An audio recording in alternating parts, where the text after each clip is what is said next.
आप सबों को जय मसीह की।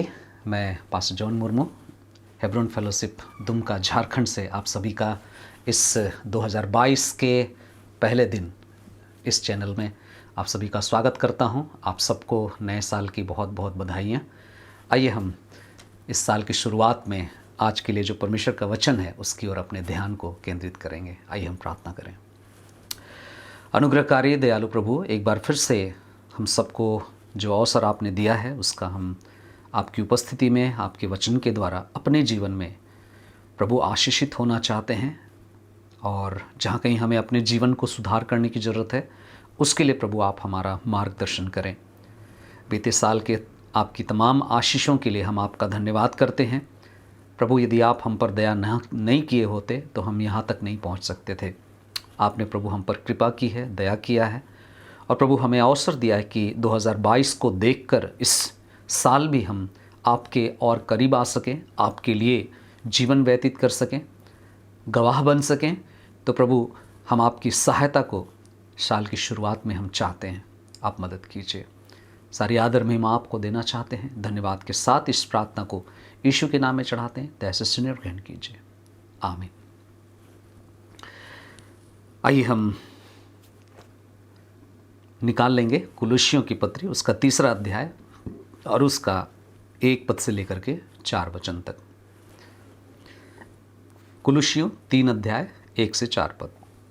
यहाँ इस प्रकार लिखा है, इसलिए यदि तुम मसीह के साथ जीवित किए गए तो उन वस्तुओं की खोज में लगे रहो जो स्वर्ग की है, जहाँ मसीह विद्यमान है और परमेश्वर की दाहिनी ओर विराजमान है। अपना मन पृथ्वी पर की नहीं परंतु स्वर्गीय वस्तुओं पर लगाओ, क्योंकि तुम तो मर चुके हो और तुम्हारा जीवन मसीह के साथ परमेश्वर में छिपा हुआ है। जब मसीह जो हमारा जीवन है प्रकट होगा तब तुम भी उसके साथ महिमा में प्रकट किए जाओगे। नए साल में बहुत तरह के नए रेजोल्यूशंस होते हैं, बहुत तरह के कार्यों को नए तरीके से शुरुआत की जाती है। और ऐसे में नए साल की इस शुरुआत के कुछ समय में कुछ बातों को हम ध्यान देना चाहेंगे, जिसको ध्यान देना बहुत ज़रूरी है। परमेश्वर के साथ हमारा जीवन, हमारा व्यवहार कैसा है उसके बारे में हम देखेंगे। कई बार बहुत ज़रूरी होता है कि हम अपने जीवन में हम प्रभु के साथ कहाँ हैं उसको हम जांचें। ज़रूर नई बातों में हम आगे बढ़ें, लेकिन कुछ पुरानी बातों को भी चुनौती के रूप में हम नए साल के लिए ले सकें। आज इसी पर हम कुछ समय व्यतीत करना चाहते हैं। ये जानना बहुत ज़रूरी है कि हम परमेश्वर के साथ कहाँ हैं, आज कहाँ हैं, बीते साल कहाँ थे और इस नए साल की शुरुआत में हमारे कौन कौन से ऐसे कदम हैं जो हमें प्रभु के साथ विश्वास योग्य बने रहने में हमारी मदद करते हैं। ये खंड जो हमने पढ़ा है ये हमें याद दिलाएगा कि हम परमेश्वर के साथ कैसे हैं और कहाँ हैं और हमारे पास कौन कौन से अवसर हैं। जब हम अवसर की बात करते हैं, जब हम प्रिविलेज की बात करते हैं, तो वहाँ पर हमें जो अवसर मिलता है तो उसके साथ साथ हमें चुनौतियाँ भी मिलती हैं। और वे क्या क्या चुनौतियाँ हैं उसके बारे में हम गौर करेंगे। आपने देखा होगा, गौर किया होगा, जब कभी भी कोई भी व्यक्ति जिसका अपना घर है वो जब अपने घर की साफ़ सफाई करता है तो साफ़ सफाई करने के पीछे बहुत सारी बातें वहाँ होती हैं जिसके कारण वो साफ़ करता है। शायद बिगड़ा हुआ दशा है जिसके लिए वो उसको ठीक करने के लिए उसको ठीक करता है, साफ़ सुथरा करता है। कुछ चीज़ें साफ़ सफाई करने के दौरान कुछ चीज़ें होती हैं जो अनावश्यक चीज़ें होती है, जिसकी कोई ज़रूरत नहीं होगी, जिसको शायद निकाल फेंकना चाहिए, ख़राब हो रहा होगा, बिगड़ रहा होगा, उन चीज़ों को बाहर करने की ज़रूरत है। जीवन में भी कुछ ऐसी ही अपने जीवन में कुछ चीज़ों को करने की आवश्यकता है। कुछ चीज़ें हैं जिसको शायद सही जगह में रखने की ज़रूरत है। उस घर की सफाई में कुछ चीज़ों को सही जगह में हम रखते हैं। कुछ चीज़ों में शायद हम पर्दा को लगाते हैं, ढाँप कर रखते हैं, लेकिन कुछ चीज़ें ऐसी भी होती है जहाँ से हमें उस ढके हुए चीज़ों को उठाकर देखने की ज़रूरत है। और कुल मिलाकर अगर कहें तो हमारे लिए जो नए साल में अगर कुछ पुरानी बातों को लेकर, पुरानी चीज़ों को लेकर अगर हमारे सामने कुछ चुनौतियां हैं तो हम इसको 3 हिस्से में बांट सकते हैं। पहला, हमें ध्यान देने की ज़रूरत है कि क्या क्या चीज़ है जिसको बनाए रखने की ज़रूरत है। दूसरा, जिसको हम कह सकते हैं कौन कौन सी चीज़ें हैं जिसको हमें छोड़ने की ज़रूरत है। और तीसरा, कौन कौन सी चीज़ें हैं जिसको याद करने की ज़रूरत है। याद करना बहुत ज़रूरी है। इस खंड में हम इन सारी बातों को सीख सकेंगे और इन बातों से हम परमेश्वर ने जो हमारे जीवन के लिए जो योजना बनाया उस योजना के बारे में हम समझ पाएंगे। परमेश्वर जो है वो हम सब के जीवन से कुछ ना कुछ महान कार्य करना चाहता है, और जब तक हम इन बातों पर गौर नहीं करें हम परमेश्वर के निकट विश्वासयोग्यता से नहीं चल पाएंगे। तो इसलिए इस बात को हम इस तरह से समझें कि नए साल की कुछ पुरानी चुनौतियां हैं जिसको हमें लेना बहुत ज़रूरी है। आज हम पहले हिस्से के बारे में बात करेंगे और वो है बनाए रखना। कुछ चीज़ों को बनाए रखना हमारे जीवन में बहुत ज़रूरी है। हम कह सकते हैं कुछ चीज़ों को अपने जीवन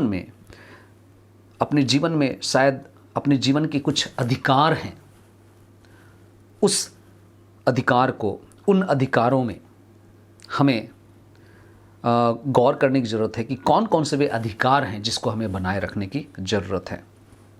1 और 2 पद को देखिए, पहला पद और दूसरा पद का पहला हिस्सा। इसलिए यदि तुम मसीह के साथ जीवित किए गए तो उन वस्तुओं की खोज में लगे रहो जो स्वर्ग की हैं, जहाँ मसीह विद्यमान है और परमेश्वर की दाहिनी ओर विराजमान है। अपना मन पृथ्वी पर की नहीं, अपना मन पृथ्वी पर की नहीं। घर की सफाई में कुछ चीज़ें नहीं फेंकी गई, परंतु उन्हें तरीके से रखा गया। क्यों? ताकि उसका उपयोग हो सके। जहाँ पर ज़रूरत है, जब ज़रूरत है तब उसका उपयोग हो सके। मैं सोचता हूँ आत्मिक जीवन में भी कभी कभी कुछ चीज़ों को ठीक इसी तरीके से हमें अपने जीवन में, जब हम साल की शुरुआत करते हैं, एक नए साल में प्रवेश करते हैं, तो हमें करना चाहिए। हमारे आत्मिक जीवन में भी कुछ ऐसी आत्मिक संपत्ति है जो परमेश्वर की ओर से हमें मिला है, उन्हें हमें बनाए रखने की ज़रूरत है, उसको हम बरकरार रख सकें, इसकी बहुत बड़ी ज़रूरत है। शायद जब हम इन पदों को पढ़ते हैं हमें 2 बातें हैं बहुत खुल करके यहाँ सामने निकल करके आता है। सबसे पहली बात तो हमारा जो नींव है, हमारा जो फाउंडेशन है, उसको ध्यान देना बहुत ज़रूरी है। उसके प्रति हमें जागरूक होना बहुत ज़रूरी है। वचन कहता है कि हम मसीह के साथ जीवित किए गए हैं, हम मसीह के साथ जिलाए गए हैं।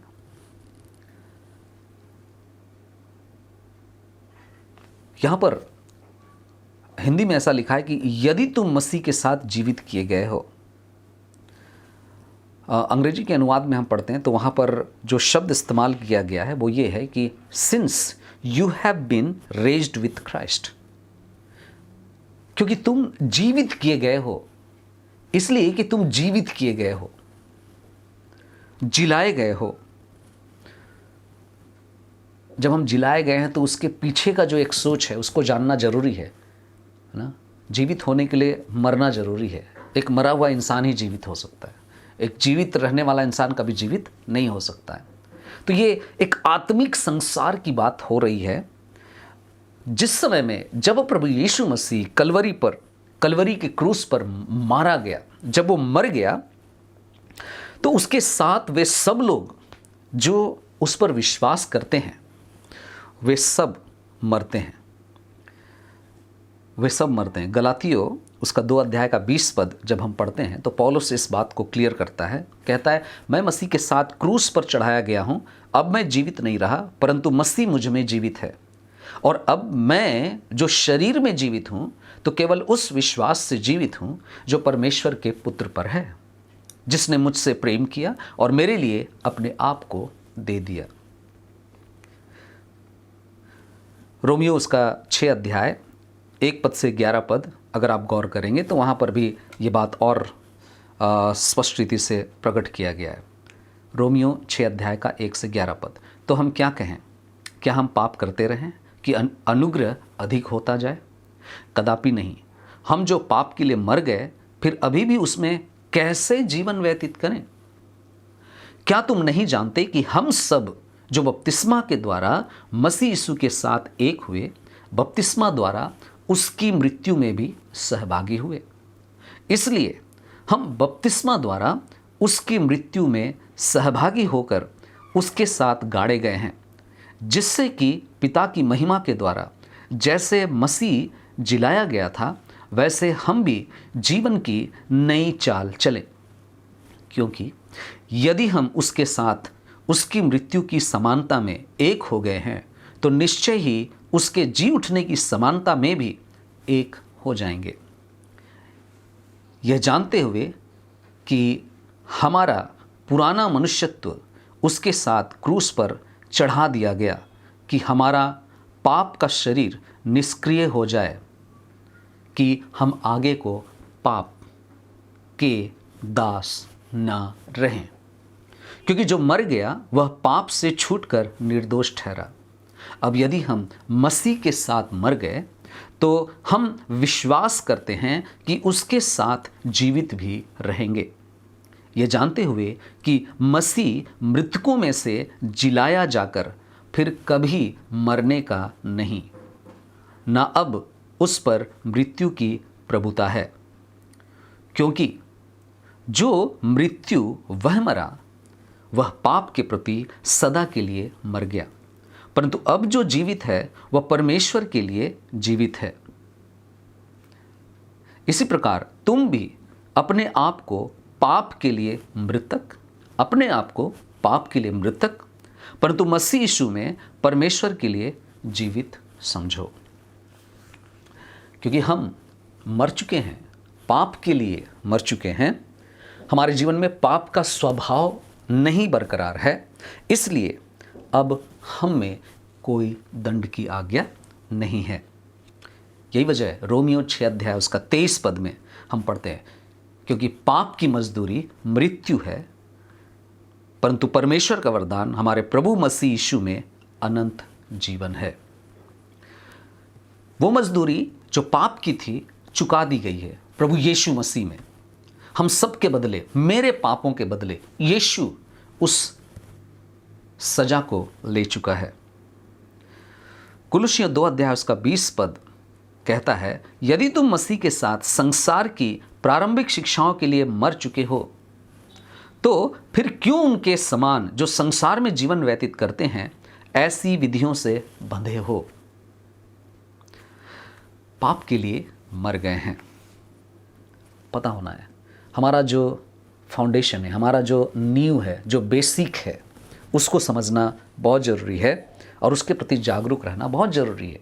जब वचन कहता है कि तुम जिलाए गए हो तो हमें मालूम होना चाहिए कि हम पाप के लिए मर चुके हैं, इसलिए हम जिलाए गए हैं। दूसरी बात जो पहले पद के दूसरे हिस्से से लेकर के दूसरे पद में हमें मिलता है और वो है दिशा। हमारा ध्यान जो है सही दिशा में होना बहुत ज़रूरी है। पहला पद का दूसरा हिस्सा कहता है कि जहां मसीह विद्यमान है उन वस्तुओं की खोज में लगे रहो जो स्वर्ग की हैं। वहां कौन है? मसीह विद्यमान है। अपना मन पृथ्वी पर की नहीं परंतु स्वर्गीय वस्तुओं पर लगाओ। कहने का मतलब तुम ध्यान दो, उस दिशा की ओर ध्यान दो, वहीं पर अपना फोकस बनाए रखो, उन वस्तुओं की खोज में लगे रहो जो स्वर्ग की हैं। कौन सी वस्तु है जो स्वर्ग की है? कौन सी वस्तुएं हैं जो परमेश्वर की है? यह जानना बहुत जरूरी है। उन बातों पर ध्यान लगाना जो परमेश्वर की है। कई बार भौतिक वस्तुओं को लोग पाकर, उन चीज़ों को ध्यान में रखकर लोग सोचते हैं कि हाँ, हम स्वर्गीय वस्तुओं में ध्यान लगा रहे हैं। याद रखिए, परमेश्वर की जो चीज़ें हैं कुलुसियों की पत्री में हम पाते हैं कि ये सारी बातें हैं। चलिए जल्दी से हम देखते हैं कि कौन कौन सी बात है जिन पर ध्यान लगाना बहुत जरूरी है, जो कि परमेश्वर की बात है। पहली बात, यीशु के बारे में गहरी समझ होना बहुत जरूरी है। कुलुसियों उसका 3 अध्याय और उसका 10 पद में कहता है, और नए मनुष्यत्व को पहन लिया है जो अपने सृष्टिकर्ता के स्वरूप के अनुसार सत्य ज्ञान प्राप्त करने के लिए नया बनता जाता है। यीशु के बारे में गहरी समझ, सत्य ज्ञान को प्राप्त करना, जो कि परमेश्वर की चीज है। यीशु मसीह सत्य है। सृष्टिकर्ता के स्वरूप में सत्य ज्ञान करने के लिए, सत्य ज्ञान को प्राप्त करने के लिए हम नए बनते जाते हैं। उस पर ध्यान लगाना। एक पवित्र जीवन को जीना, कुलुसियों 3 अध्याय उसके 5 पद से लेकर के 9 पद को आप देखेंगे तो वहां कहता है, इसलिए अपनी पार्थिव देह के अंगों को मृतक समझो, अर्थात व्यभिचार, अशुद्धता, वासना, बुरी लालसा और लोभ को, जो मूर्ति पूजा है।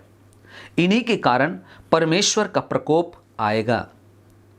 और जब तुम इन बुराइयों में जीवन व्यतीत करते थे तो तुम इन्हीं के अनुसार चलते थे, परंतु अब तुम भी इन सब को, अर्थात क्रोध, रोष, बैरभाव, निंदा और मुंह से गालियां बकना छोड़ दो। एक दूसरे से झूठ मत बोलो, क्योंकि तुमने अपने पुराने मनुष्यत्व को उसके बुरे कार्यों सहित त्याग दिया है। एक पवित्र जीवन परमेश्वर की बात है, परमेश्वर की ओर से है, जिसको हमें प्रतिदिन जीना आवश्यक है। तीसरी बात, घरेलू जीवन में पवित्रता। कुलुसियों 3 अध्याय उसका 18 पद से लेकर के 21 पद को गौर कीजिए। हे पत्नियों, जैसा प्रभु में उचित है अपने अपने पति के अधीन रहो। हे पतियों, अपनी अपनी पत्नी से प्रेम करो और उनके साथ कटु व्यवहार न करो। हे बालकों, सब बातों में माता पिता की आज्ञा मानो, क्योंकि इससे प्रभु बहुत प्रसन्न होता है। हे पिताओं, अपने बच्चों को क्रोध न दिलाओ, ऐसा न हो कि वे निरुत्साहित हो जाएं। घरेलू जीवन, पति है, पत्नी है, बच्चे हैं और बुजुर्ग हैं, सबको घरेलू जीवन में पवित्रता, नए साल में हमें इस पर काम करने की आवश्यकता है। न केवल इतना, सामाजिक जीवन में भी पवित्रता हो। 3 अध्याय कुलुसियों के 22 पद को आप देखेंगे, 22 पद से लेकर के 4 अध्याय के 1 पद तक क्या कहता है। हे दासों, मनुष्यों को प्रसन्न करने वालों के सदृश्य केवल दिखावटी रूप से नहीं, वरन प्रभु का भय मानते हुए हृदय की सच्चाई से उनकी सब बातों में आज्ञा मानो, जो पृथ्वी पर तुम्हारे स्वामी हैं। जो कुछ तुम करते हो उस कार्य को मनुष्यों का नहीं वरन प्रभु का समझकर तन मन से करो, यह जानते हुए कि तुम प्रभु से प्रतिफल अर्थात मिरास पाओगे। तुम प्रभु मसीह ही की सेवा करते हो। समाज में कुछ भी आप सेवा करते हैं, जब आप प्रभु के लोग हैं तो आपको कहा जा रहा है कि तुम वो काम करते हुए भी मसीह ही की सेवा करते हो, क्योंकि जो बुरा करता है वह अपनी बुराई का प्रतिफल पाएगा और यह पक्षपात रहित होगा।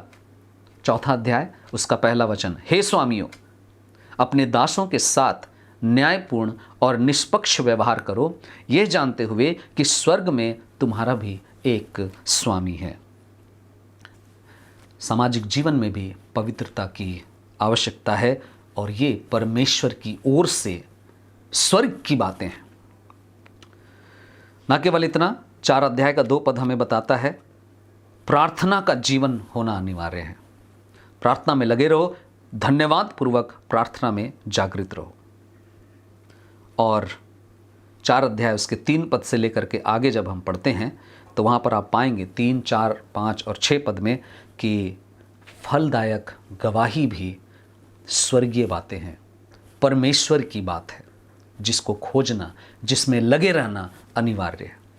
यहाँ वचन कहता है 4 अध्याय 3 से लेकर 6 पद। इसके साथ ही हमारे लिए भी प्रार्थना करते रहो कि परमेश्वर हमारे लिए वचन सुनाने का ऐसा द्वार खोल दे कि हम मसीह के उस रहस्य का वर्णन कर सकें जिसके कारण मैं बंदी भी बनाया गया हूँ, और यह कि मैं उसे ऐसा प्रकट कर सकूं जैसा मुझे करना भी चाहिए। समय का सदुपयोग करते हुए बाहर वालों के साथ बुद्धिमानी से व्यवहार करो। तुम्हारी बातचीत सदैव अनुग्रहमयी और सलोनी हो कि तुम प्रत्येक व्यक्ति को उचित उत्तर देना जान जाओ। कुल मिलाकर जब इन सारी बातों को देखते हैं, कुल मिलाकर हमें मसीह के समान जीवन बिताना जरूरी है। पहला यूहन्ना उसका 2 अध्याय उसका 6 पद कहता है, जो कहता है कि मैं उसमें बना हूं तो वह स्वयं भी वैसा ही चले जैसा कि वह चलता था। मेरे प्रियो, जब हम इस नए साल में आगे बढ़ते हैं, कुछ चीज़ें हैं जिसको हमें बनाए रखने की ज़रूरत है, और वो चीज़ें ये हैं, हमें ज़रूर नई बातों में भी नए अचीवमेंट्स हमारे पास होने चाहिए।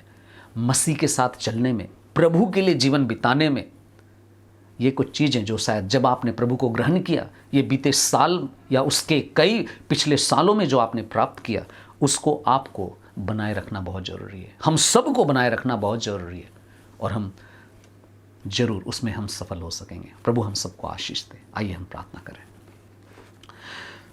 दया और अनुग्रह से भरे हुए परमेश्वर, हम आपका धन्यवाद करते हैं आज की सुबह के लिए, इस सुंदर वचन के लिए जिसको आपने हमें पढ़ने में, इसको समझने में आपने मदद किया, हमें याद दिलाया कि हम इस संसार में इसलिए जीवन को प्राप्त किए हैं ताकि हम आपकी बातों को, स्वर्गीय बातों को अपने जीवन में, जो कि लंबे समय से हमने प्राप्त किया है, इस नए साल में भी हम बनाए रख सकें। हमें आपके प्रति विश्वास के बने रहने में, आपकी गवाही देने में और आपके लिए जीवन बिताने में हमारी अगुवाई करें।